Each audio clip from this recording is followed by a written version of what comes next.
Vamos abrir nossas Bíblias em Salmo 122.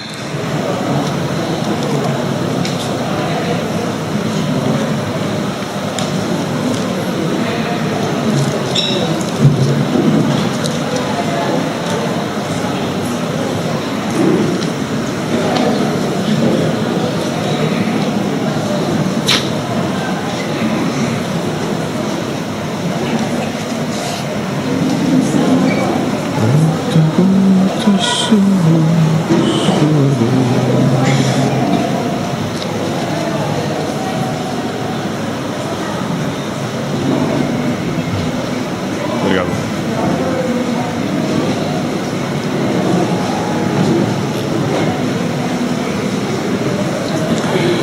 Salmo 122, versículo 3, que diz o seguinte: Jerusalém, que está construída como cidade compacta, para onde sobem as tribos do Senhor, como convém a Israel, para renderem graças ao nome do Senhor nosso Deus. Ou, na tradução que temos lido, da King James,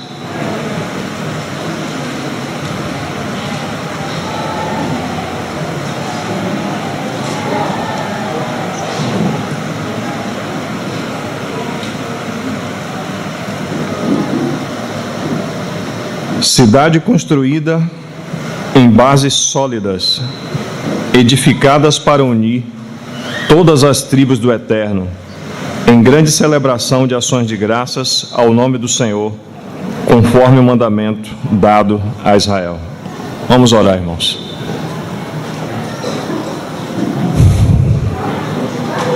Nosso Pai Celestial, nós curvamos o que somos diante do Senhor, reconhecendo que o Senhor é santíssimo e o Senhor mesmo nos fez santuário do Deus Altíssimo. Nos aproximamos por meio do sangue do teu Filho, Senhor, pedindo a Ti que o Senhor possa aspergir o Teu sangue em cada área de nossas vidas, onde há contaminação, onde há pecado, onde há coisas que precisam ser tocadas pela realidade do Seu sangue. E esse mesmo sangue, Senhor, nos purifica de todos os nossos pecados e também de toda injustiça. Por isso queremos confiar esse tempo ao Senhor nas Tuas misericórdias e pedir que o Senhor nos ajude nas nossas limitações humanas, tanto para falar como para ouvir, como para estar na Tua presença. Nós cremos naquilo que o Senhor prometeu, que onde 2 ou 3 estivessem reunidos ao Seu nome, o Senhor estaria no meio deles. Nós precisamos do Senhor como nosso sumo sacerdote nesse exato momento, nos conduzindo, Senhor, não apenas exteriormente, mas dentro do nosso interior, no nosso espírito, Senhor, fazendo com que o Teu Espírito se mova em nós, naquilo que iremos ouvir e naquilo que iremos falar. Que o Senhor nos desperte, que o Senhor tenha misericórdia das nossas vidas, que o Senhor nos conceda a revelação, que o Senhor possa abrir o nosso entendimento. No nome do Senhor Jesus. Amém. Bom, nós temos falado até então sobre o Salmo 122, usando também Neemias capítulo 3 e os outros capítulos também anteriormente para falar sobre as portas e sobre a nossa experiência com Cristo. E temos falado da necessidade de cada irmão, de cada um de nós, podermos estar diante dessas portas, ao nos achegarmos diante do Senhor e percebermos qual é a condição do nosso coração, qual é a nossa experiência diante do Senhor. E o Senhor nos deu graça até então para podermos falar sobre essas 12 portas que estão aqui descritas no livro de Neemias capítulo 3 e mais alguns outros textos também do próprio livro de Neemias. E se o Senhor permitir, o desejo hoje é poder falar um pouco mais do capítulo 5, 6 e 7 de Neemias e falar da nossa experiência ainda dentro dos muros. No que toca à questão das portas, a experiência, apesar de muitas vezes salientar coisas negativas, como a porta do monturo, a porta do vale e outras portas que são mencionadas ali, mas os aspectos que estão citados para nós são positivos. Mas ao mesmo tempo que o Senhor está falando de coisas positivas na edificação, O Senhor tem que falar de coisas que são negativas, que se intrometem no meio da edificação para trazer prejuízo àquilo que é o edifício do Senhor. Lembrando que Jerusalém, ela foi arquitetada no coração de Deus para unir todas as tribos do Eterno. Nós tínhamos a figura anteriormente lá de Jerusalém, mas hoje nós temos a igreja e o princípio e o propósito de Deus não mudou. Deus tem a igreja para unir todos aqueles que foram desorientados e desunidos pelo pecado. De maneira que quando o Senhor subiu à cruz, a inimizade dos gentios e dos judeus foram removidas, e por meio de um único ato, da obediência do Filho ao seu próprio Pai, manifestando justiça, santidade e honra a Ele, o Senhor gera, por meio do seu sacrifício, um novo homem. E através desse novo homem, o Senhor nos dá, logo depois, a descida do Espírito Santo, e esse Espírito Santo que nós bebemos nos batiza para dentro de um único corpo. Então o desejo do coração do Senhor é nos unir, é ter a expressão de família, é ter a expressão de templo, é ter a expressão do corpo, é ter a expressão corporativa daquilo que Ele é.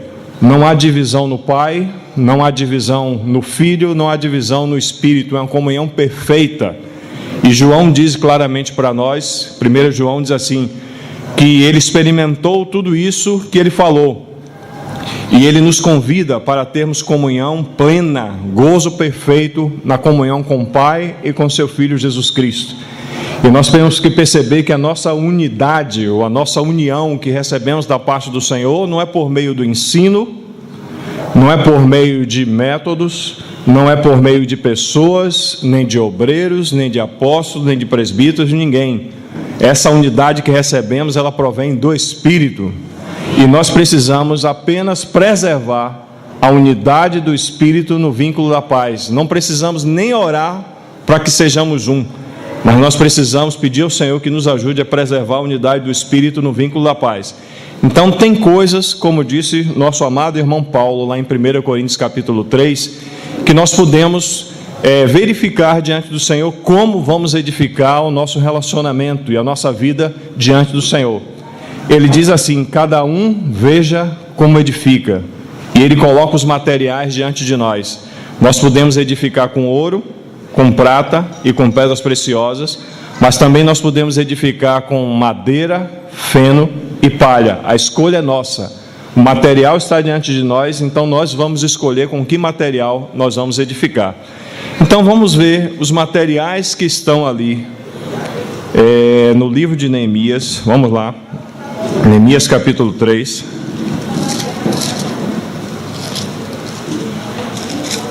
Perdão, 4.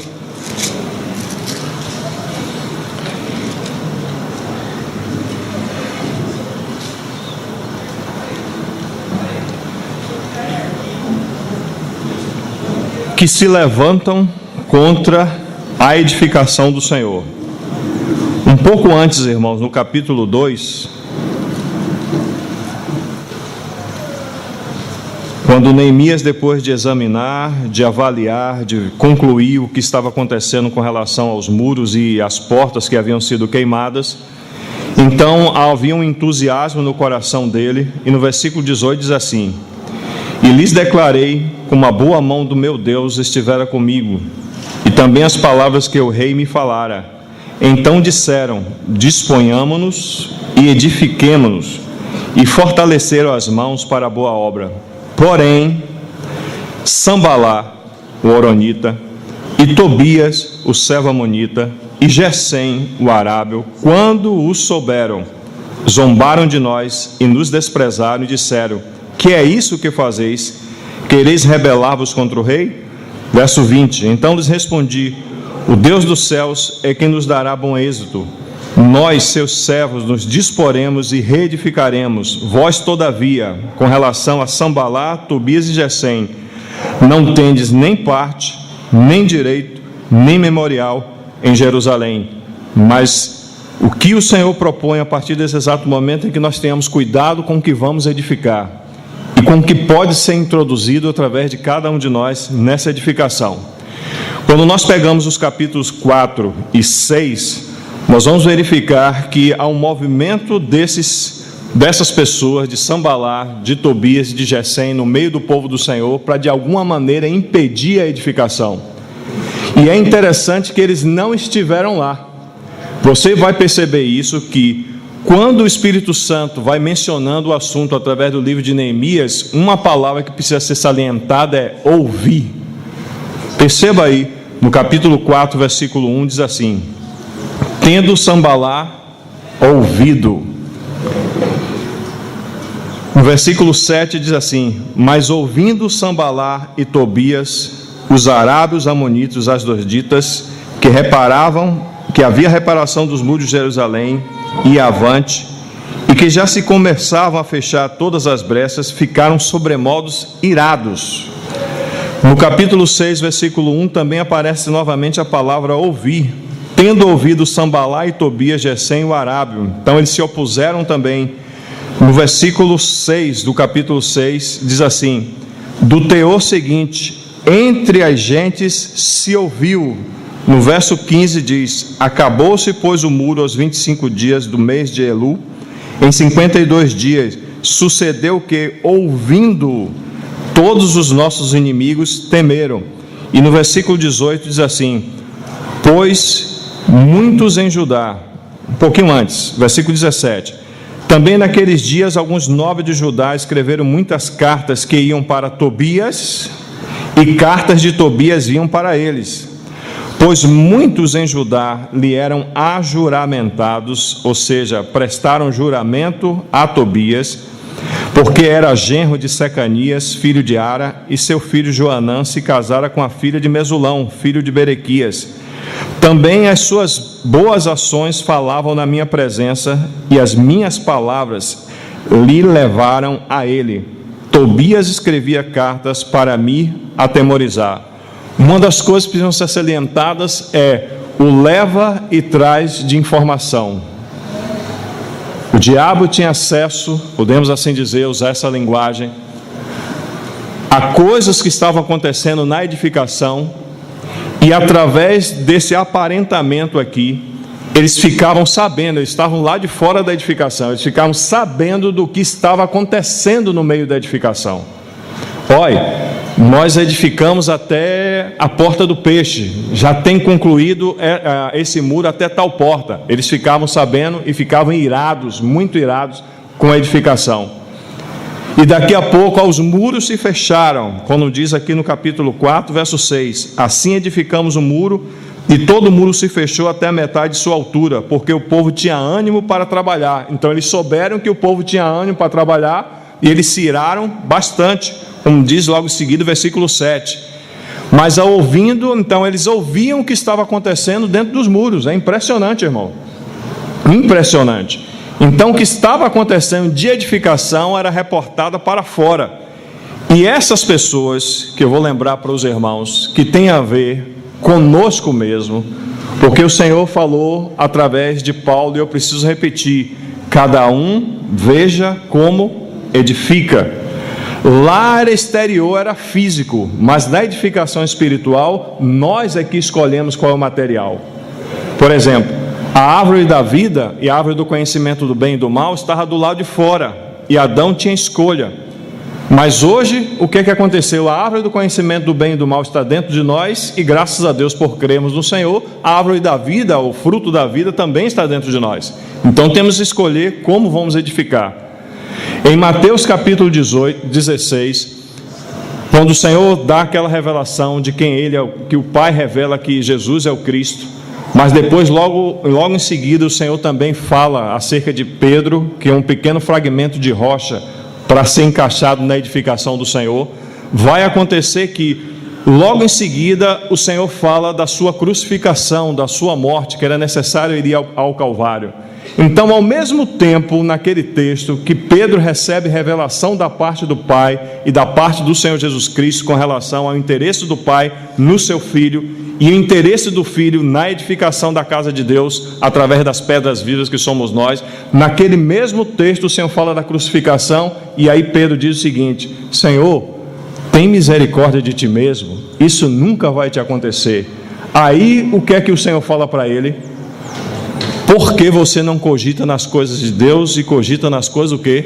Dos homens. Arreda para trás de mim quem? Satanás. A mesma porta que pode servir para edificação, que sou eu e você, é a mesma porta que pode ser aberta para que o Hades, a morte, entre na igreja e traga prejuízo para as próprias vidas e para a vida dos irmãos. Então cada um de nós temos ver como edifica. Vamos só ver novamente quem são essas pessoas aqui, rapidamente. Então você tem Sambalá, você tem Tobias e você tem Gesem. Respectivamente, essas pessoas são da seguinte origem. No caso, Sambalá, ou Shambalá em sânscrito, ele é da cidade de Horonaim, em Moabe. Então ele é descendente do Moabita. O que é Moabe? Moabe nada mais é do que o fruto da relação incestuosa de Ló com a sua filha mais velha. E esse nome, Sambalá ou Shambalá, significa lugar de paz e de felicidade, ou de tranquilidade, ou em palavras que podem ser mais conhecidas por nós na edificação, coexistência pacífica ou passividade. São aqueles irmãos que quando estão vendo os problemas, eu não quero me meter nesse assunto. Vê o irmão pecando e eu não vou falar nada, não quero problema com os irmãos da liderança nem com a pessoa. Então você prefere fazer a média com a pessoa do que ir em direção aos interesses de Deus. Então coexistimos pacificamente com os problemas e não tocamos nele, e assim vamos edificando com madeira, feno e palha. A outra pessoa é Tobias. Tobias também é fruto de uma relação incestuosa de Ló com a sua filha mais nova. Tobias no hebraico significa agradável a Deus, mas quando Tobias é misturado com o árabe, e você tem a palavra Tobi e você tem a palavra Taba, quando você junta essas duas palavras, você tem Tobias em árabe, que significa agradável aos sentidos, ou aquela pessoa que vive pelas emoções, arrepiado. Veio para a reunião, ele não está vivendo um dia bom no Senhor, mas quando ele entra, diz: eu não senti nada. Ou, muitas vezes, assim, eu senti tudo, eu fiquei arrepiado, os cabelos da cabeça arrepiaram, para quem tem cabelo. E aí o que é que acontece? Você vive pelas emoções, você vive pelos sentidos. Então Tobias, que também é fruto de uma relação incestuosa, e ele é primo, porque Abraão era tio de Ló, ele é primo da nação de Israel. Aí você também tem a questão da mistura, e o Senhor falou que nem os moabitas, nem os amonitas entrariam na congregação do Senhor até a 10ª geração eternamente. Então não é coisa boa que essas pessoas que estão aqui. E você tem também Gesem, que o possível significado dele, eu pesquisei bastante o significado de Gesem, ele é de origem arábica, e a palavra árabe significa mistura de etnias sem definição genealógica. Gesem, possivelmente, a palavra Gesem define aquela pessoa tempestuosa, um aguaceiro, uma chuvarada com firmeza, com raios e trovões. Então você tem esse tipo de pessoa na edificação do Senhor, e que elas edificam dessa maneira, com madeira, feno e palha. Então são as pessoas passivas, que coexistem pacificamente com os problemas e não querem que sejam tocados. São as pessoas que vivem na base dos seus próprios sentidos, e são pessoas que também são tempestuosas. Você conhece alguém assim? Então vamos voltar para o assunto. Amém? Então, o que é que essas pessoas provocam no meio do povo de Deus? Vou passar rapidamente, porque o meu encargo não é ficar nisso aqui. Meu encargo é o capítulo 5. Então, quando você vê o capítulo 4, Shambalá, ou Sambalá, que é coexistência pacífica, tendo ouvido que se estava edificando o muro, ele se ardeu em ira, verso 1, e escarneceu dos judeus. Então falou na presença de seus irmãos do exército de Samaria e disse: que fazem esses fracos judeus? Permite-se-lhe isso? Sacrificarão? Darão cabo da obra num só dia? Renascerão? Acaso dos montões de pó, as pedras que foram queimadas. Estava com ele Tobias, o amonita, e disse: ainda que edifiquem, vindo uma raposa, derrubará o muro de pedras. Então você vê o primeiro assunto do leva em trás de informação, para eu não falar uma palavra específica aqui, que você já sabe qual é. Leva e traz informação, não vou falar, mas você sabe. A primeira coisa é desprezo. Nós desprezamos o irmão, ouvindo falar dele, sem ter com ele e sem verificar se o assunto era mesmo dessa maneira. Desprezo. Essa é a primeira coisa, com zombaria. Então esse é o primeiro assunto. Quando você chega no versículo 7, no versículo 7 diz assim: mas ouvindo aí Sambalá novamente com Tobias, os primos do povo de Israel, juntamente agora com os amonitas e os asdoditas. Os asdoditas são descendentes dos filisteus. E aí ele continua aqui, verso 7: e os asdoditas que reparavam os muros de Jerusalém, e avante, e que já se começava a fechar-lhes as brechas, ficaram sobremodo irados. Ajuntaram-se todos de comum acordo para virem atacar Jerusalém e suscitar ali confusão. Então, do leva e traz de informação que eles estavam ouvindo, a coisa que aparece também no meio da edificação é confusão.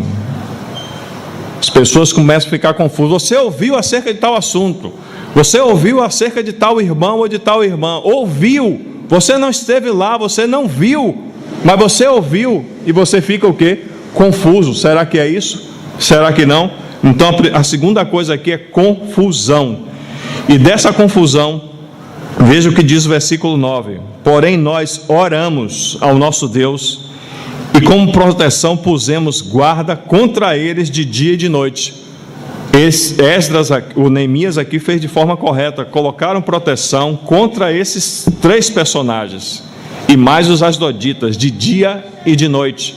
Mas nós somos assim, quando nós ouvimos falar de algum problema de algum irmão ou de alguma irmã, nós nos levantamos contra a pessoa, mas não nos levantamos contra quem está por trás da pessoa. Você compreende? Simplesmente por termos ouvido. Nós ouvimos, nós não tivemos com ninguém, nós não fomos verificar, nós não cumprimos aquilo que está lá em Mateus capítulo 18. Se o teu irmão pecar, vai entre ti e ele só. E a palavra diz: se você viu o seu irmão pecar. Compreende? Então, quando lemos o capítulo 6, novamente a palavra ouvido aparece aí. Tendo ouvido, verso 1, Sambalá, Tobias e Gesem. Então você percebe que eles vão se aglutinando, eles vão se fortalecendo, eles vão estando juntos. Então, tendo ouvido Sambalá, Tobias e Gesem o arábio, o resto dos nossos inimigos, que eu tinha edificado o muro e que nele já não havia brecha nenhuma, ainda que até este tempo não tinha posto as portas. Então o muro já tinha sido edificado.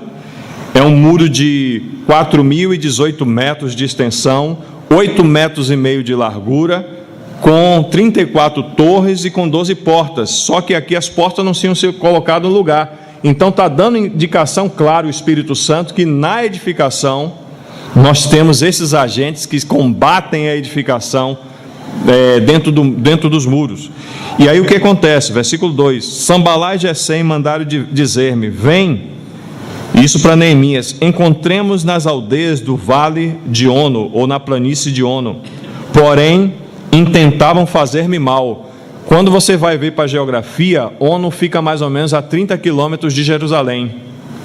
Então é mais ou menos assim: eu estou com um problema com o irmão está mal intencionado, ele diz assim: vamos ter comunhão a 30 quilômetros de distância. O que é que esse irmão está querendo fazer comigo?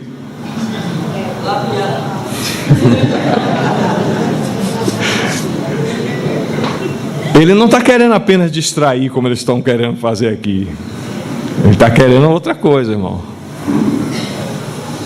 Você sabe o que ele está querendo. Então vamos lá, versículo 5 do capítulo 6.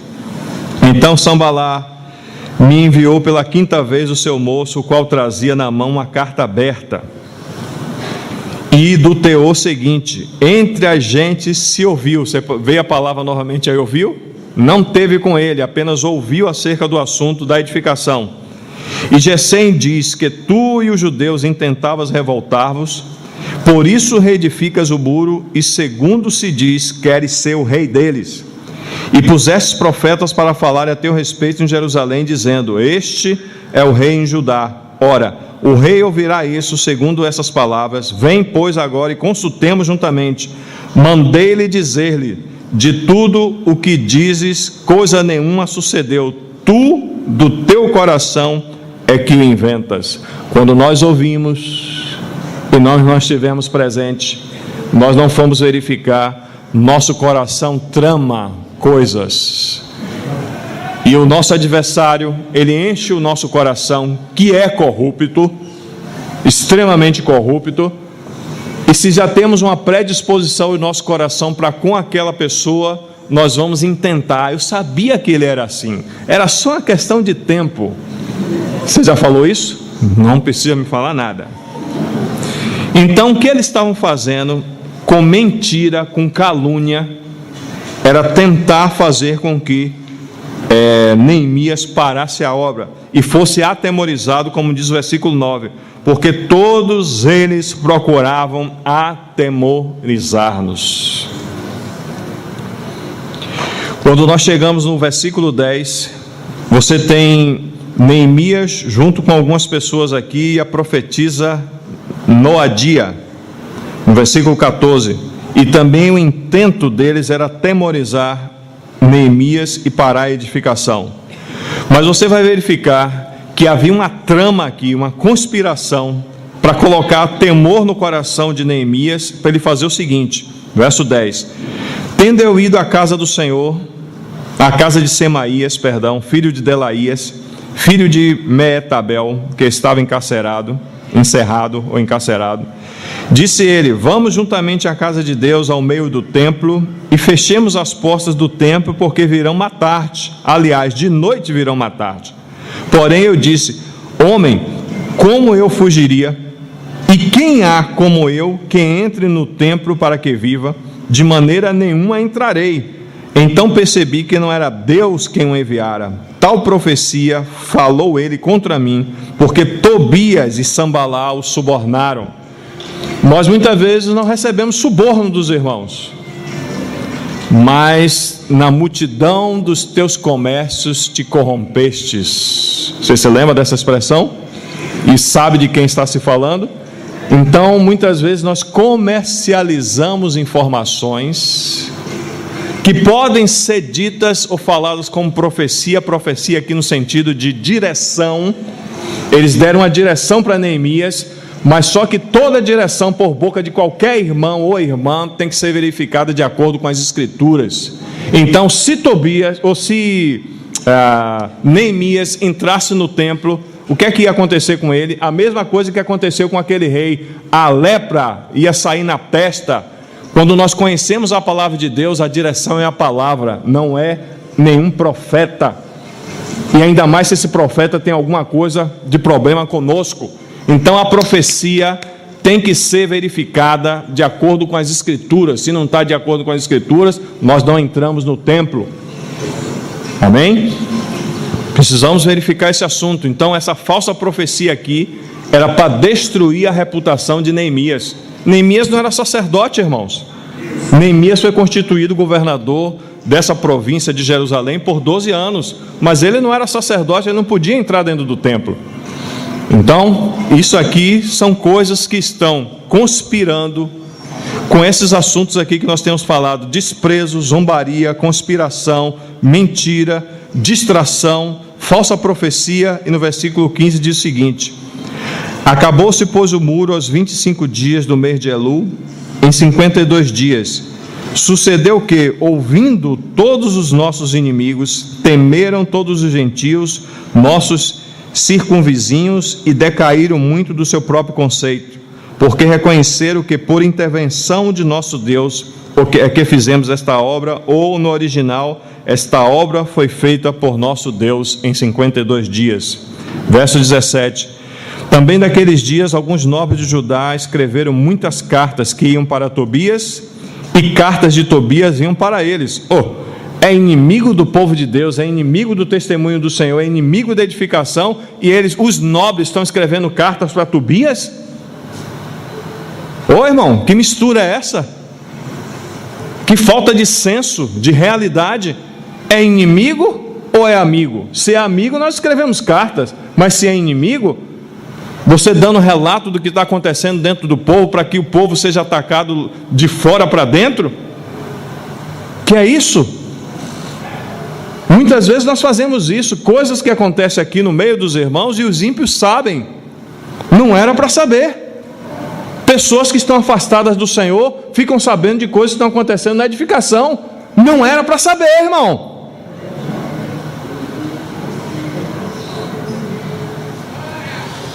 Nossa língua precisa da cruz, irmão.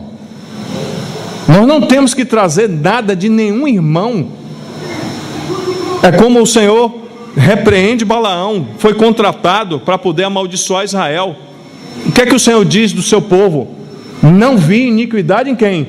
Em Israel. Então, com relação aos ímpios, com relação às pessoas que estão afastadas, que são nossos irmãos, nós não temos que levar pecado de ninguém para eles. E nós fazemos isso, irmão, e trazemos prejuízo. Somos desprezados, passamos por ignomínia, passamos, irmãos, por vitupério. As pessoas passam por nós e dizem: vai lá o crente. Irmão, quando um irmão cai, sabe o que é que nós deveríamos fazer? Nas misericórdias do Senhor, cobrir aquilo que Deus quer que seja coberto, e não proclamar aquilo que nós achamos que precisa ser descoberto e proclamado. Então eles estão fazendo isso aqui, e isso, irmãos, traz um grande prejuízo para o nosso relacionamento e edificação. O verso 18 diz assim: pois muitos em Judá lhe eram ajuramentados, eles juraram que eles iriam trazer informações do que estava acontecendo na edificação, porque era genro de Secanias, filho de Ara, e seu irmão e seu filho Joanã se casara com a filha de Mesulão, filho de Berequias. Também das suas boas ações falavam na minha presença, e as minhas palavras lhe levaram a ele. Tobias escrevia cartas para me atemorizar. Esse é o testemunho que o Senhor está dando aqui. O inimigo, irmãos, nosso adversário, ele quer parar a obra de qualquer jeito. Deus construiu Jerusalém para unir. Esse é o princípio da edificação da casa do Senhor. Mas a obra do diabo é uma obra de desintegração, desintegrar o povo. Se o Senhor não fosse por nós, mesmo nós muitas vezes em problemas pecaminosos, o diabo já teria nos matado, já teria destruído a igreja há muito tempo. Sabe por que não faz? Porque Deus está no meio dela. Mas nós precisamos, irmãos, nos santificar, porque Ele está em nosso meio. Amém? Então precisamos ter consciência desse assunto. Então, quando nós voltamos à página, você vai verificar que o capítulo 4 e o capítulo 6 é um sanduíche. Então estão sendo atacados com coisas que estão ouvindo. Mas quando nós chegamos no capítulo 5, diz assim: foi grande, porém, o clamor do povo e das suas mulheres contra os judeus. Além deles estarem sendo atacados, capítulo 4 de um lado, capítulo 6 do outro, no meio o sanduíche, está havendo problema com os irmãos, e problemas seríssimos, que nós precisamos considerar diante do Senhor. Verso 2: porque havia os que diziam: somos muitos, nós, nossos filhos e nossas filhas, que se nos dê trigo, para que comamos e vivamos. Também houve os que diziam: as nossas terras, as nossas vinhas e as nossas casas hipotecamos, para tomarmos trigo nesta fome. Houve ainda outra classe de irmãos que estavam contra os próprios judeus, no meio daquela situação caótica, de miséria, de fome, de falência espiritual. Houve ainda os que diziam: tomamos dinheiro emprestado até para o tributo do rei, porque as nossas terras e sobre as nossas terras e as nossas vinhas. Verso 5: no entanto, nós somos da mesma carne como eles, e nossos filhos são tão bons como os deles, e eis que sujeitamos nossos filhos e nossas filhas para serem escravos. Algumas de nossas filhas já estão reduzidas à escravidão. Não está em nosso poder evitá-lo, pois os nossos campos e as nossas vinhas já são de outros. Ouvindo eu, pois, o seu clamor e essas palavras, muito me aborreci. Depois de ter considerado comigo mesmo, repreendi os nobres e os magistrados e lhes disse: sois usurários, cada um para o seu irmão, e convoquei contra eles um grande ajuntamento. Disse-lhes: nós resgatamos os judeus, nossos irmãos, que foram vendidos a gentes, segundo nossas posses, e vós outra vez negociareis vossos irmãos para que sejam vendidos a nós? Você compreende, irmãos? Os próprios irmãos, no meio daquela miséria de fome espiritual, porque podemos transferir esse assunto para a edificação dos dias que estamos vivendo, naquela situação de miséria, de fome espiritual, os irmãos estavam sendo vendidos uns para os outros, por causa de usura. Os nobres queriam ficar mais ricos, e à custa da miséria do povo, eles estavam enriquecendo e prevalecendo, e tomando as suas filhas para que elas fossem escravas, reduzidas à escravidão. O que é isso na linguagem de hoje? O que é que nós podemos falar com relação a esse assunto?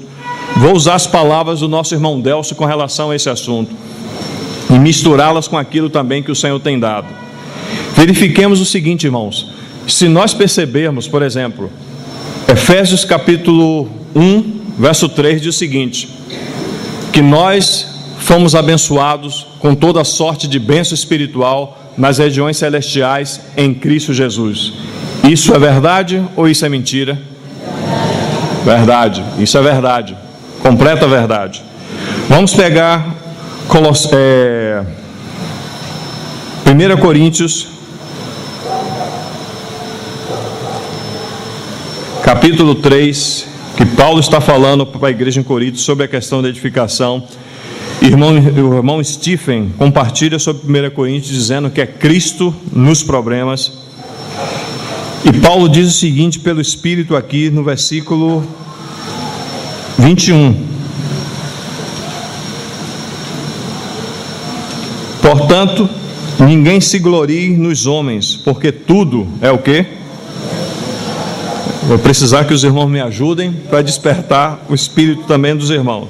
Tudo é o que, irmãos? Vosso. Seja Paulo, que eles estavam se dividindo, seja Apolo, seja Cefas, seja o mundo, seja a vida, seja a morte, seja as coisas presentes, sejam as coisas futuras, tudo é o que? Vosso. E vós de quem? E Cristo de quem?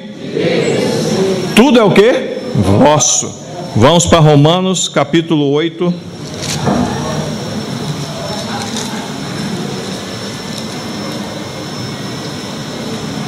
No versículo 31 que diz: que diremos, pois, à vista dessas coisas? Se Deus é por nós, quem será contra nós? Aquele que não poupou seu próprio filho, antes por todos nós o entregou, porventura não nos dará graciosamente com ele todas as coisas? Ou deu apenas algumas coisas? Deu todas as coisas. Vamos lá para 2 Pedro.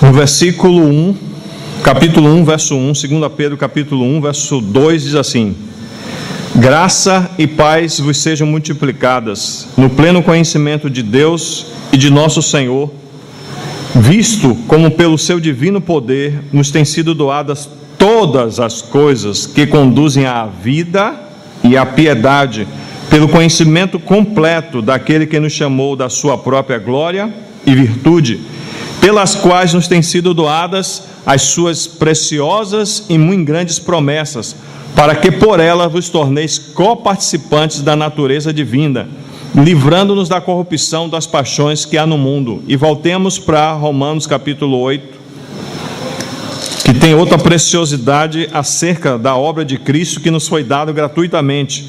No capítulo 8 de Romanos, versículo 16 diz assim: o próprio Espírito testifica com o nosso Espírito que somos... Será que é isso que está aí mesmo? Acho que sim, né? O próprio Espírito testifica com o nosso Espírito que somos filhos de Deus. Ora, se somos filhos, somos o quê? Herdeiros. Herdeiros de Deus e co-herdeiros com Cristo. Irmãos, olha quanta riqueza, de maneira que Paulo, quando vai compartilhando sobre esses assuntos relacionados a Cristo e a escatologia, no próprio livro de Romanos, em outros textos, Paulo tem que parar e compara Israel com a Israel celestial, com a igreja, e vê tanta riqueza que Paulo diz assim: profundidade das riquezas, tanto do conhecimento como da sabedoria de Deus. Quantas riquezas, irmãos, insondáveis riquezas foi dadas ao corpo de Cristo. Mas quando nós olhamos para a nossa experiência, nós vamos ver que parecemos mendigos espirituais. Será que nós conseguimos viver por 10 meses sem nenhuma reunião? Sem reunião de partir do pão, sem reunião da palavra, sem reunião da obra, sem reunião que acontece todas as semanas, seja terça, seja quinta, seja reunião de oração, seja reunião de estudo da palavra? Será que nós conseguimos viver? Será que conseguimos viver sem conferência? Será que conseguimos viver sem comunhão com os irmãos? Será que podemos ser levados para um lugar muito distante e aquilo que temos recebido da parte do Senhor é suficiente para nos sustentar? Ou vivemos em função uns dos outros no sentido negativo? Ou vivemos, irmãos, ou estamos vivendo em dependência um do outro, de maneira que dependemos dos irmãos para sobreviver. Se dependemos, irmão, do irmão do seu lado para sobreviver, estamos nessa condição aqui. Estamos numa condição de fome, de desnutrição, de miséria espiritual. E muitas vezes nós vamos para a reunião, ou vemos para a reunião de domingo, ou as outras reuniões durante a semana, dizendo o seguinte: eu vou para a reunião para recarregar as minhas baterias. Seria o contrário, irmãos. Quando nós lemos 1 Coríntios capítulo 11, e falamos que estamos anunciando a morte do Senhor até que Ele venha, falando da solenidade das festas, que são interpretadas claramente na pessoa do Senhor Jesus Cristo. O Senhor fala claramente para aqueles judeus que subiam anualmente para poder estar naquelas 7 festas: não podeis chegar a mim de mãos vazias, tem que chegar com mão cheia. O que é isso, irmãos? Dizendo para nós, na linguagem do Novo Testamento, vida consagrada, vida de altar, vida cheia das mãos, cheia da pessoa do Senhor. De maneira que quando nós olhamos para Neemias capítulo 5, nós vamos verificar a experiência de Neemias. Neemias diz assim: eu tinha para dar, não somente aos meus irmãos judeus, mas Neemias sustentava 150 pessoas com aquilo que ele tinha recebido da parte do Senhor. O que é isso, irmãos? Neemias, ele vivia uma vida abundante em Cristo. Quando o Senhor tirou o povo do deserto e mandou o povo para adorar o Senhor, ou tirou o povo do Egito e mandou o povo adorar o Senhor, mandou adorar no deserto, mas prometeu a eles o quê? Que eles entrariam numa terra que mana leite e mel. Esses irmãos que estão aqui, eles estão nessa terra que mana leite e mel. Por que não está manando leite e mel? Ou tem alguma coisa errada com aquilo que o Senhor prometeu? O Senhor fala lá claramente, irmãos, em João capítulo 4, que quem cresce nele teria uma fonte de vida no seu interior. Quem cresce nele, do seu interior fluiriam rios de águas vivas. Mas, irmãos, a situação é uma situação de miséria.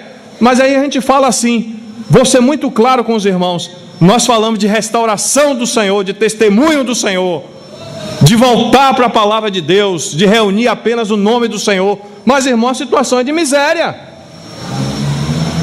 Nós criticamos os irmãos que estão aí fora, espalhados em vários grupos de irmãos. Mas quando nós olhamos esses textos de Neemias, que em posição fala da mesma coisa que nós estamos fazendo. Por que fala em posição? Porque esses irmãos saíram de Babilônia E eles vieram para edificar o testemunho do Senhor que estava completamente em ruína. Não é isso que o Senhor nos despertou? Ou eu estou enganado? Ou estamos aqui, irmãos, porque os irmãos gostam de Marcelinho, ou gostam de mim, ou de Jorginho, ou de outro irmão ou irmã?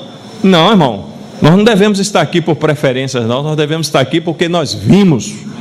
Nós devemos estar aqui porque o nosso espírito foi despertado para edificar a casa do Senhor, que continua ainda em problemas e em ruína, e o testemunho também. Então precisamos considerar essas coisas seriamente diante do Senhor. Então, em posição, estamos na mesma posição.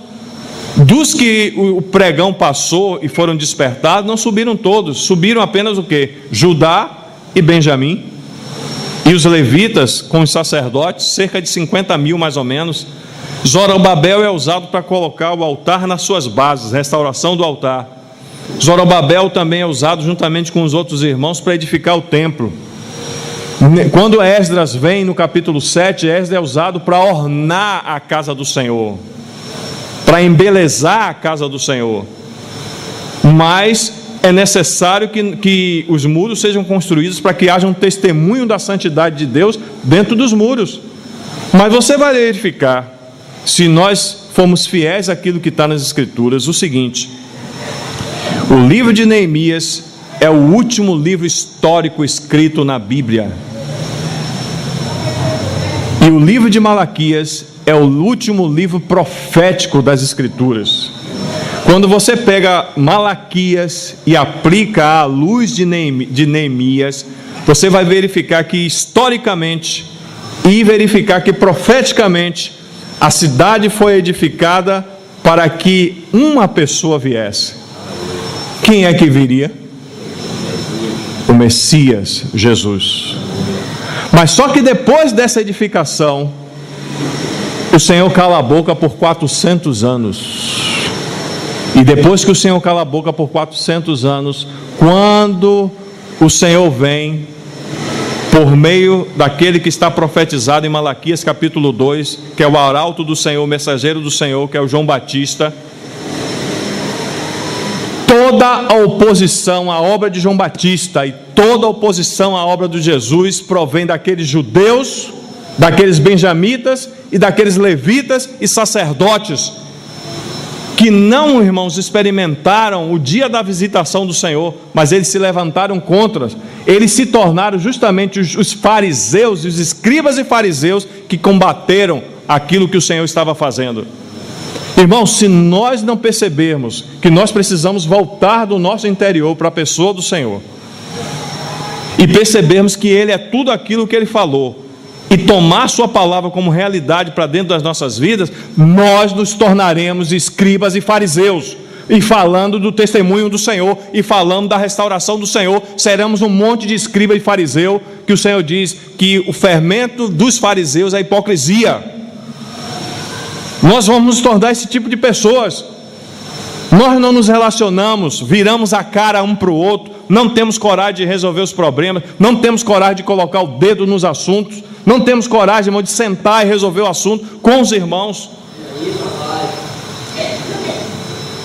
E aí, irmãos, nos tornamos um bando de quê? De Sambalá, de Tobias e de Gesem. Isso se chama mistura. Deus odeia a mistura. Tanto que, tanto em Esdras como em Neemias, você verificar que há necessidade de fazer uma limpeza da etnia, uma limpeza, irmãos, de que os povos que se misturaram com aquele povo, com os judeus, eles precisavam ser removidos. Por que eles precisavam ser removidos? O Senhor precisava vir de forma pura, porque a profecia diz que dos judeus viria o quê? O Messias. Mas se o Messias tivesse proveniente, por exemplo, da geração de um amonita, ou de um moabita, ou de um arábio, ou de um ímpio, o Senhor precisava, irmãos, separar a linhagem que Ele estabeleceu para que o Messias viesse. O que é que o Senhor está fazendo? Fazendo com que nós retornemos a esses princípios e testemunho o que a palavra está falando. O Senhor está falando para nós que Ele precisa de uma linhagem santa, que não se mistura, que não tem um mundo, que não tem hipocrisia, que não tem, irmãos, vive pela carne, pelas sensações, vive pelos sentimentos, não é tempestuoso, tem o governo do Espírito Santo sobre a sua vida. Então, dessa maneira, o Senhor quer que nós prossigamos. Se nós, irmãos, não nos atentarmos a essas coisas que estamos falando, nós vamos nos tornar a futura geração de escribas e fariseus, falando de unidade, sem placa aí na frente, mas misturados. Tanto que o Senhor odeia tanta mistura que Ele diz para a igreja em Laodiceia: esse é o tempo que nós estamos vivendo. Estou a ponto de vomitar-te da minha boca, porque não é nem morno nem frio. O que é morno, porque não é quente e nem frio. O que é morno é mistura. Você pega água quente e coloca com água fria, ficou morno. É mistura, irmãos. É a nossa carne que está aí misturada na edificação da casa do Senhor, e trazemos prejuízo para a vida dos irmãos. Então, vamos avançar só um pouquinho mais. Quando olhamos para Neemias capítulo 5, você vai ver que a partir do verso 5, a murmuração, aquilo que estava sendo levantado pelas mulheres, pelo povo e de suas mulheres contra os judeus, como diz no versículo 1, versículo 5 diz assim: no entanto, nós somos da mesma carne como eles, e nossos filhos são tão bons como os deles, e eis que sujeitamos nossos filhos e nossas filhas para serem escravos. Algumas de nossas filhas já estão sendo reduzidas à escravidão. Não está em nosso poder evitá-lo, pois os nossos campos e as nossas vinhas já são de outros. O irmão Delcio escreve o seguinte com relação a esse assunto: quando nós fazemos uma referência a algum irmão ou irmã e depois usamos a palavra mais, tal irmão é gente boa, tal irmão é mais, depois do mais sempre vem coisa negativa. Você já percebeu? De alguma maneira você está vendendo o irmão, você está fazendo a propaganda, não é isso? Então ele diz o seguinte: mas é a crítica profana sem amor que existe entre os filhos de Deus. É exatamente a nossa disposição para ver mais os erros dos irmãos do que as suas virtudes. Você pode viver a vida toda correta, você pode viver a vida toda servindo ao Senhor, qualquer um de nós, mas no momento que nós caímos, nós vamos verificar quem são os irmãos que estão ao nosso redor e que amor tem sido edificado no coração dos irmãos. Precisamos aprender a ver Cristo nos irmãos e não os defeitos dos irmãos, e não Adão que estamos sempre acostumados a ver um no outro. E ele diz o seguinte: precisamos aprender a ver Cristo nos irmãos e não Adão na irmandade. Se aprendermos se nós aprendermos a viver olhando apenas para os erros dos irmãos, nós vamos submeter os irmãos à escravidão. Os irmãos vão se tornar escravos e reféns das nossas palavras. Não estaremos utilizando os irmãos para utilizando os irmãos para manter nossa posição. E quantas vezes nós colocamos um mais na frente dos nossos irmãos para que nós nos sobressaiamos? Por exemplo, nós temos obreiros que pensam diferente de nós, e nós falamos assim: fulano tem uma boa explanação da palavra, fulano é muito bom nisso e aquilo mais, mas com relação a tal assunto. Mas nós não ficamos no mais colocando com relação a tal assunto, dizer assim: não, eu penso diferente do irmão. Nós somos irmãos, fomos comprados pelo mesmo preço, somos comprados pelo mesmo sangue, mas aí nós colocamos mais, e aí depreciamos, rotulamos, maculamos os obreiros com a nossa língua. E quando você ou eu for ouvir aquele obreiro, sabe o que é que prevalece? A mácula, porque fulano falou que ciclano era dessa maneira. E assim também com relação aos irmãos. Senhor, repreenda essa obra em nome de Jesus. Então, com relação também à mesma maneira dos irmãos. Você está com um irmão, você ouviu falar, como nós falamos aqui, desses assuntos, mas aí o que você ouviu, você não procurou verificar. Se você, irmãos, ou eu não temos como ajudar, o melhor que temos que fazer é orarmos uns pelos outros e não macularmos a vida de ninguém. Então, temos que falar a verdade em amor, para restaurar, para ganhar, e não para uma crítica descaridosa. Se não podemos, irmãos, falar com o irmão, o melhor que temos a fazer é podermos orar uns pelos outros. O irmão que está do seu lado é seu irmão. E a palavra diz lá claramente que esse irmão que está do seu lado é maior do que você. Ou não é? Você pode ter 50 anos de vida cristã.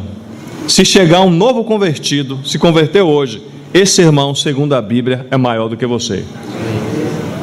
Eu estou certo ou estou errado? É a minha palavra ou é a palavra de Deus? Então, irmãos, eu não tenho o direito de dizer, fulano se converteu, mas ele era um pagodeiro terrível. Ele fazia isso, isso e aquilo mais. Não, irmão.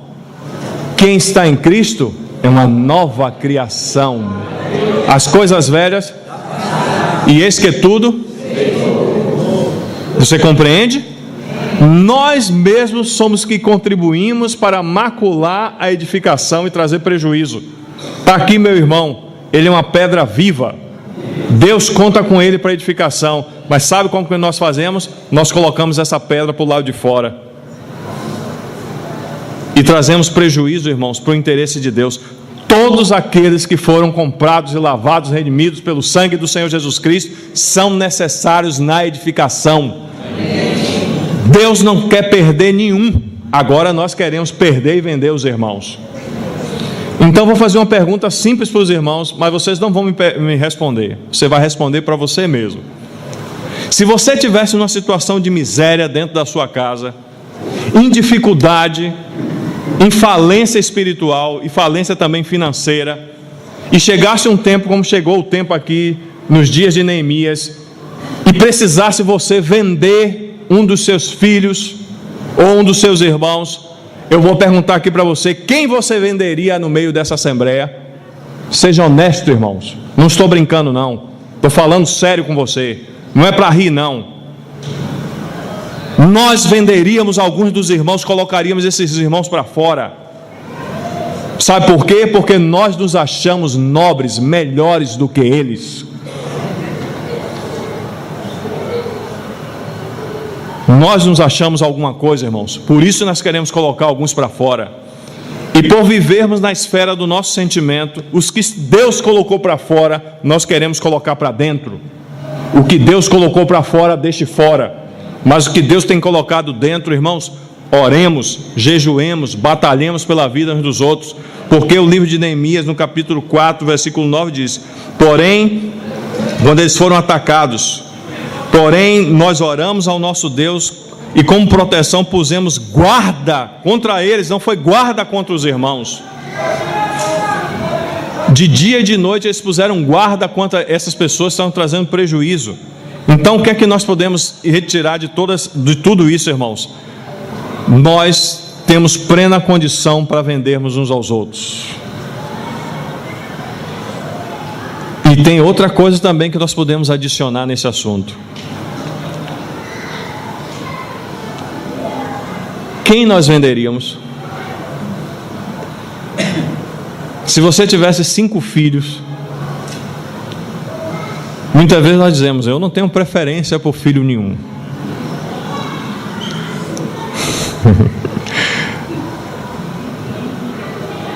Mas tem uns que dá mais trabalho, irmão. Provavelmente nós venderíamos o que dá mais trabalho.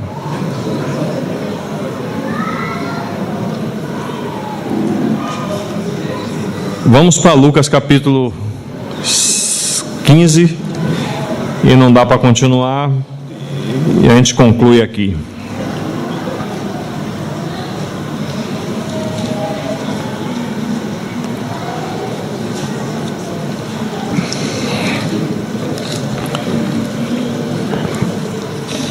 Lucas capítulo 15,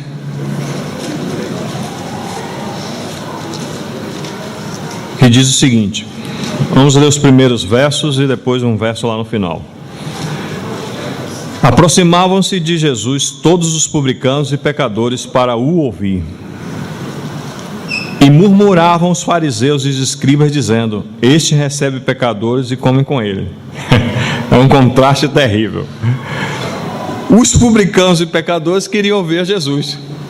Os escribas, doutores da lei,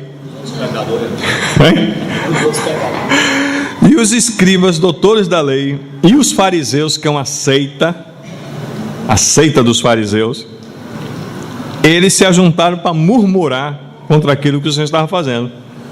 Então Jesus lhe propôs esta parábola. Toda vez você vai olhar os evangelhos, e toda vez que o Senhor propõe uma parábola, tenha em mente que o Senhor está falando justamente da situação, da condição, do momento daquelas pessoas que estão ali em torno dele. E ele vai falar algumas coisas que são preciosas para nós. Vamos lá. Quando nós lemos geralmente essa parábola aqui do capítulo 15, você vai verificar, no versículo 3, o Senhor Jesus propôs uma parábola, e essa parábola está dividida em 3 partes. Você tem a ovelha perdida, daquele aprisco que o Senhor tinha, que era 100, mas aí uma fugiu. Não sei como é que ela fugiu, mas ela conseguiu fugir. De vez em quando nós conseguimos fugir do Senhor também. Aí fugiu aquela ovelha e ficou as 99 no aprisco. Depois você tem a parábola também, dentro dessa parábola, da dracma perdida, que uma mulher, eram 10 dracmas, uma se perdeu, e aí a mulher dentro da casa está varrendo a casa e procurando saber onde é que estava a moeda que foi perdida. E, não sei como, mas é o que está aqui, a mulher muito se alegrou e proclamou que a moeda que ela tinha perdido foi achada, e trouxe, e comunicou o assunto com as outras companheiras dela. E você tem também a parábola do filho pródigo, do filho que se perdeu e depois voltou. Algumas vezes, na maioria das vezes, nós usamos essas parábolas para pregar o evangelho. Mas se nós olharmos estritamente mais para o assunto, nós vamos verificar que esse assunto tem a ver com o povo de Israel e com essas duas turmas aqui: os publicanos e os pecadores, os fariseus e os escribas. E vamos verificar o seguinte: Jesus tem um aprisco de pecadores não salvos? Tem? Não. João capítulo 10 diz: eu sou a porta das ovelhas, quem entrar por mim será o quê? Salvo. Se você é ovelha, então você é salvo. Então, se está no aprisco de Jesus, ele tem direito de ter aprisco. Nós não temos direito de ter aprisco não, irmão. Então está no aprisco de Jesus, então é ovelha. O que se perdeu é quem? A ovelha salva foi perdida. Também, quando você olha aqui para a dracma perdida, também da mesma maneira, a dracma estava dentro da casa, nós estamos também dentro da casa, mas nós nos perdemos dentro da casa, e o Espírito Santo precisa varrer, limpar, o Espírito Santo precisa iluminar, precisa nos achar e nos colocar com o restante das 10, da mesma maneira. E por que a figura da mulher? Não é que o Espírito Santo seja mulher, porque não é, mas porque o Espírito Santo, ele é extremamente sensível e gentil, e nós precisamos aprender dele a ser dessa maneira no nosso relacionamento com os irmãos. E é interessante também que quando some alguma coisa dentro da casa, aí o marido pergunta para quem? Para a mulher, e pergunta assim: você viu onde é que está aquele lenço, ou aquela chave, não sei o que lá? Aí a mulher sempre sabe, né? Não sei como é que é o negócio dele, mas ela sempre sabe onde é que está as coisas. Nós não sabemos onde é que está nada. Interessante, né, irmão? Então a figura da mulher aqui, relacionada à pessoa do Espírito Santo, o Espírito Santo faz essa obra maravilhosa, irmão. Muito sensível, delicado, vai verificar nos detalhes, onde está, onde não está, como precisamos do Espírito Santo. Mas depois você tem a parábola do filho pródigo. O filho pródigo, a palavra pródigo significa gastador. O filho pródigo pegou metade da fortuna do seu pai e estourou tudo com as meretrizes e no seu próprio prazer. O filho pródigo nunca deixou de ser filho, ele é filho. E o pai nunca deixou de ser pai dele, sempre é pai. E o pai sempre ficava esperando que o seu filho retornasse. Então, quando nós chegamos no versículo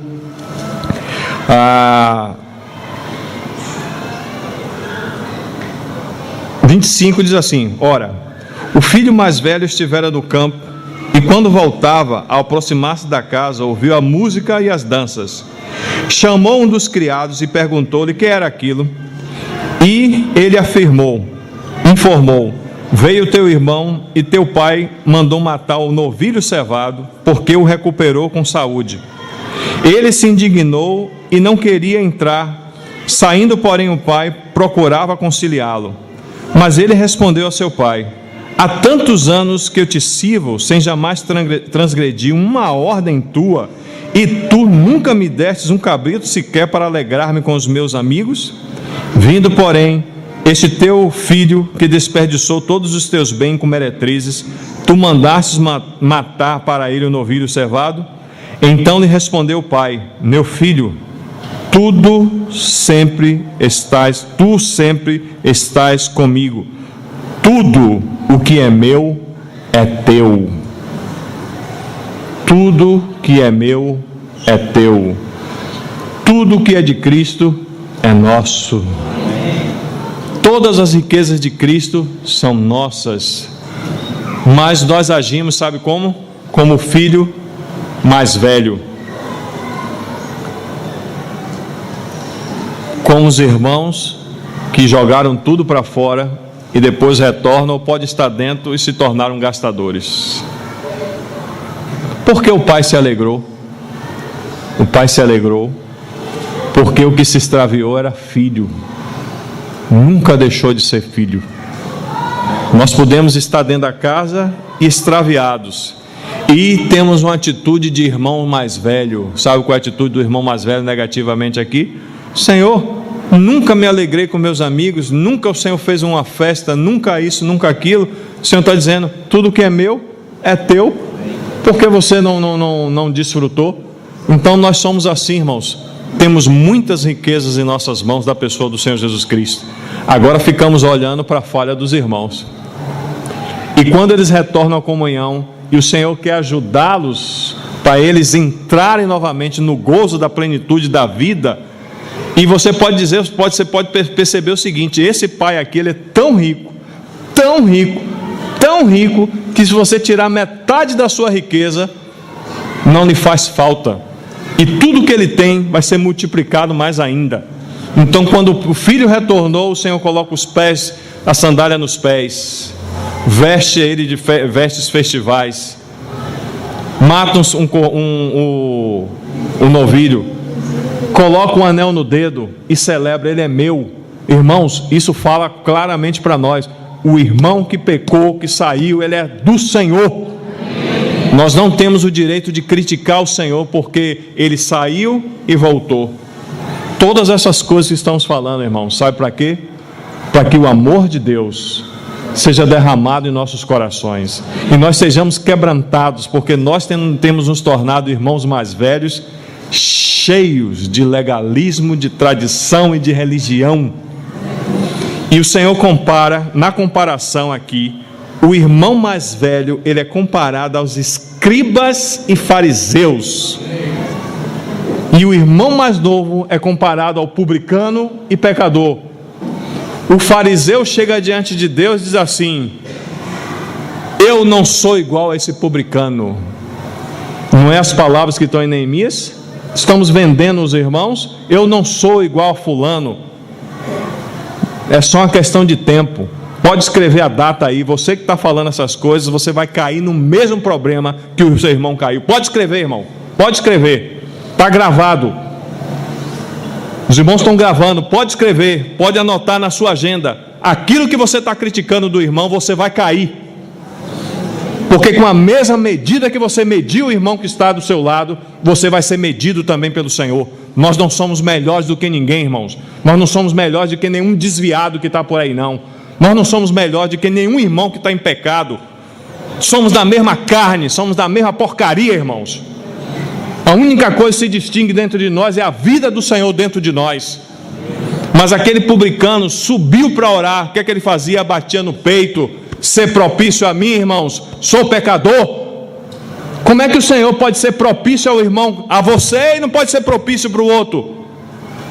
Isso é hipocrisia da nossa parte, irmão. Não somos melhores do que nenhum irmão e nenhuma irmã, não. Isso só fala, quanto mais nós nos espalharmos, quanto mais estivermos longe e distante um dos outros, fala que não está havendo uma verdadeira edificação dentro dos muros. Está falando que a corrupção, que essas coisas que estão aqui, que nós temos ouvido, têm entrado e trazido prejuízo para aquilo que é o interesse do Senhor. Então, claramente aqui, irmãos, os publicanos, os pecadores, estão relacionados com o filho gastador. O publicano tem uma ênfase com relação a ele é traidor. Foi isso que o filho fez com seu pai, traiu o seu pai, traiu a confiança do seu pai, pecou contra o seu pai. Mas o pai nunca mudou o seu interesse, seu desejo do coração pelos seus filhos. Irmãos, quando nós lemos o livro de Hebreus, nós vamos ver claramente que o que Deus quer é a igreja dos primogênitos, não a igreja dos derrotados, não a igreja dos pecadores, não a igreja daqueles que caíram e não podem mais levantar. Que é isso, irmão? Deus quer a igreja dos primogênitos. E nós precisamos proclamar a palavra de Deus acerca de muitas coisas que nós temos ouvido.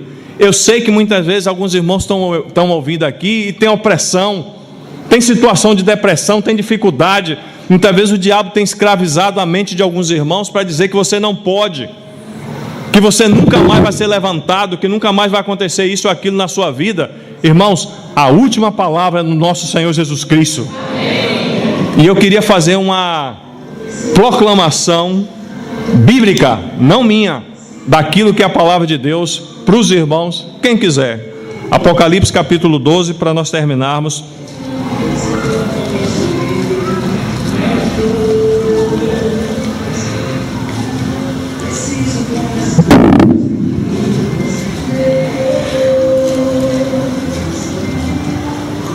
Se nós, irmãos, não percebermos o que o Senhor deseja fazer com as nossas vidas, Apocalipse capítulo 12 vai acontecer diante de nós.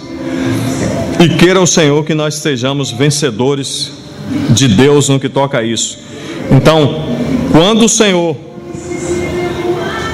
pelo seu Espírito, despertou aqueles que estavam ali em Babilônia para subir e edificar a casa do Senhor, eles subiram. Mas eles se tornaram esses escribas e fariseus que receberam o Senhor aqui. Mas quando o Senhor veio, quando o Senhor nasceu daquela Virgem Maria, quantas pessoas estavam esperando o Senhor? Dava para contar nos dedos. Dava para contar nos dedos. E o Senhor está falando para nós nos dias que nós estamos vivendo o seguinte: claramente, quando o Filho do Homem vier, vai achar fé na terra? Por se multiplicar a iniquidade, o amor de quase todos vai esfriar. Então compare de uma nação toda apenas Simeão, Ana, quem mais? Os pastores, o marido de Zacarias, esposo de Isabel, a própria Isabel, Maria, que achou graça diante do Senhor por ser uma virgem pura. Não é somente virgem não, irmãos. As irmãs, principalmente vocês, irmãs, são adolescentes. Guardem a sua virgindade para o seu marido. Sejam puras. Deus quer uma virgem pura, é a sua igreja, e o Espírito Santo está trabalhando para isso. Mas quando nós chegamos nessa condição, irmãos, que estamos vendo agora, estamos falando, você vê que apenas um punhado de pessoas estão esperando o Senhor. Isso não é normal, irmão. Esses irmãos e essas irmãs estão representando os vencedores de Apocalipse capítulo 12. Você tem um corpo dentro do corpo, o Espírito está gemendo, a igreja está gemendo, a natureza está gemendo, as criaturas estão gemendo, para que os filhos maduros de Deus se manifestem. Queira o Senhor que cada um de nós aqui seja filho maduro, e o Senhor possa nos escolher para Ele. Mas isso vai depender da maneira que estamos edificando. Então, quando nós chegamos aqui em Apocalipse capítulo 12, versículo 5 diz assim: nasceu-lhe, pois, um filho varão, ou seja, um filho é um corpo dentro do corpo. Isso é o princípio dos vencedores. Nasceu-lhe, pois, um varão que há de reger todas as nações com cetro de ferro, e o seu filho será arrebatado para Deus até o trono. Não vamos entrar nisso aqui não. A mulher, porém, fugiu para o deserto, onde lhe havia Deus preparado o lugar para que nele a sustentasse durante 1260 dias.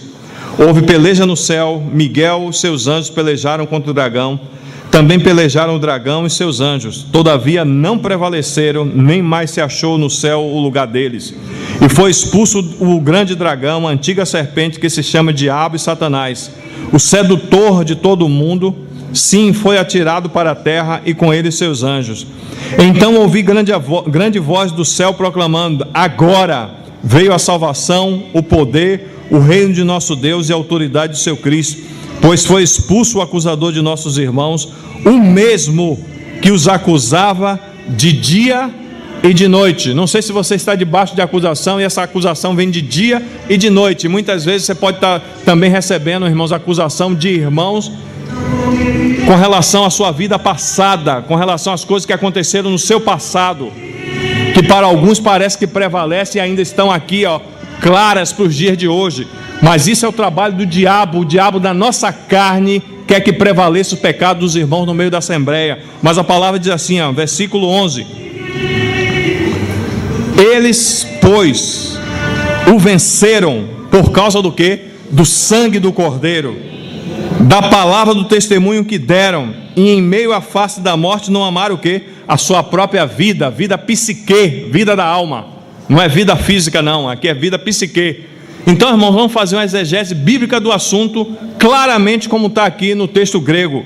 Diz assim: eles o venceram, pois, por causa do quê? Do sangue do Cordeiro. Irmãos, nós podemos proclamar nessa manhã que o sangue de Jesus, seu Filho, nos purifica de todos os nossos pecados? Amém. Isso é verdade ou não, irmãos? Amém. Não apenas nos purifica de todos os nossos pecados, mas também nos purifica de toda injustiça. Amém. Toda injustiça que está aqui está relacionada, irmão, com como nós julgamos os nossos irmãos. Ele é fiel e justo para nos perdoar os pecados e nos purificar de toda injustiça. Você crê nisso? Amém. Eu creio nisso. Amém. Irmãos, nós temos que proclamar a palavra de Deus. O sangue de Jesus, seu Filho, nos purifica de todos os nossos pecados. Amém. Não importa qual o tamanho do seu pecado, não, irmãos. Quero dizer para você que o sangue do Senhor não é apenas suficiente, não. É maior, muito maior. E esse sangue tem um poder de entrar na sua consciência, em toda a sua alma, em todo o seu corpo. O que estiver aí, irmãos, e for colocado debaixo do sangue, será, irmãos, purificado. Amém. Temos que dizer para o diabo, e muitas vezes dizer para alguns irmãos: o sangue de Jesus, seu Filho, nos purifica de todos os nossos pecados, e acabou. Não aceito sua acusação, não. Seja o diabo, seja o irmão, seja lá quem for. Mas também temos que proclamar o restante. Diz assim, eles, pois, o venceram por causa do sangue do Cordeiro e por causa da palavra do testemunho que deram. A palavra aqui, irmãos, não é rema. Você pode verificar depois, a palavra é logos. Mas não é um logos qualquer. É um logos com tempero. A palavra aqui é logos martúria. Ou seja, logos com testemunho. Você sabe o que é logos com testemunho? Logos com testemunho é o seguinte aqui: é a palavra escrita, proferida, proclamada. Então, uma vez que você, a sequência aqui é essa: uma vez que eu e você tomamos posse do sangue do Cordeiro, confessamos os nossos pecados, temos Cristo como nosso advogado, então agora temos que proclamar para o diabo, para quem quer que seja: Precisamos proclamar a palavra do testemunho. Temos que dizer muitas vezes, irmãos, de forma audaciosa, verdadeira e firme. Temos que dizer para o inimigo: o sangue de Jesus, o Filho de Deus, me purifica de todo pecado. Não vai me purificar, não, me purificou. Irmãos, pode ter 20 anos o seu pecado, pode ter 40 anos o seu pecado, mas pode ter apenas 2 segundos o seu pecado. Isso é realidade para qualquer era, para qualquer tempo. O sangue de Jesus, seu Filho, nos purifica de todos os nossos pecados. Então, eles proclamaram, esses vencedores usaram do sangue, mas esses vencedores não se intimidaram com a acusação do inimigo e de ninguém. Nós não temos que ficar debaixo da acusação de ninguém, nem do diabo. Temos que proclamar a palavra de Deus. A palavra de Deus é a verdade. Amém. Então, se a palavra de Deus é verdade, uma vez que você confessa o seu pecado, o Senhor já lhe perdoou. Amém. E eu quero ler um texto aqui para terminar, em João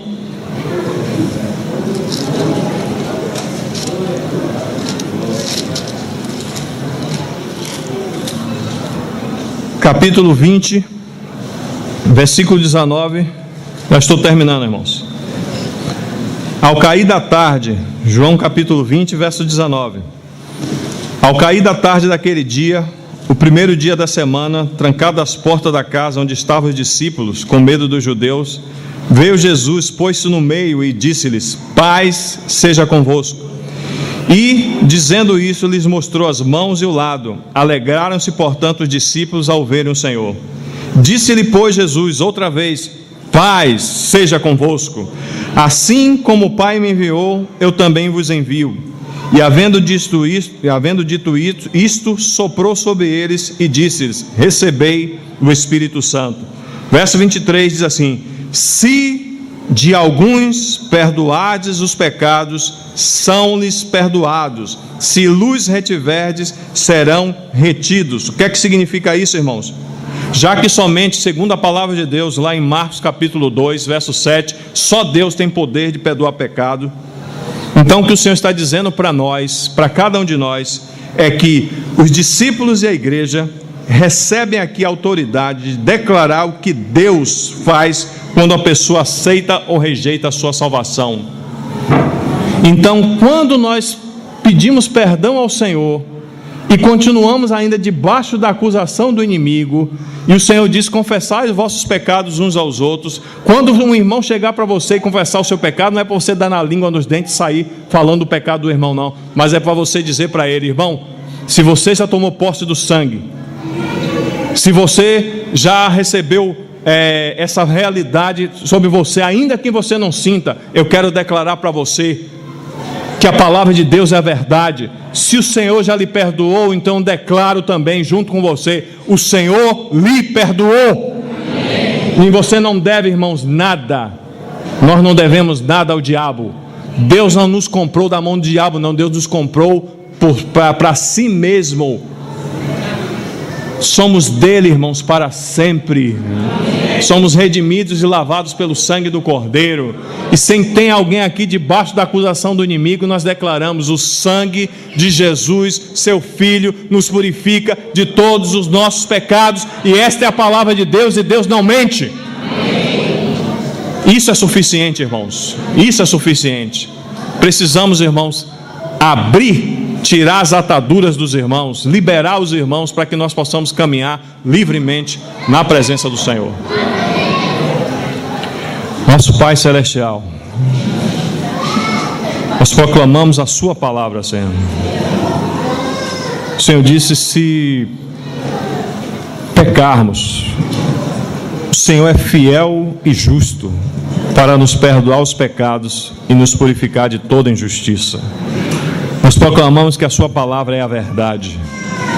Senhor, não queremos estar debaixo de acusação de ninguém, nem do inimigo, nem tampouco sendo de espírito maligno nenhum, e nem tampouco da acusação de irmãos, mas proclamamos o que a sua palavra declara. Sacudimos o jugo e declaramos a tua palavra, Senhor. Quem está em Cristo é uma nova criação. As coisas velhas já passaram e eis que tudo se fez novo.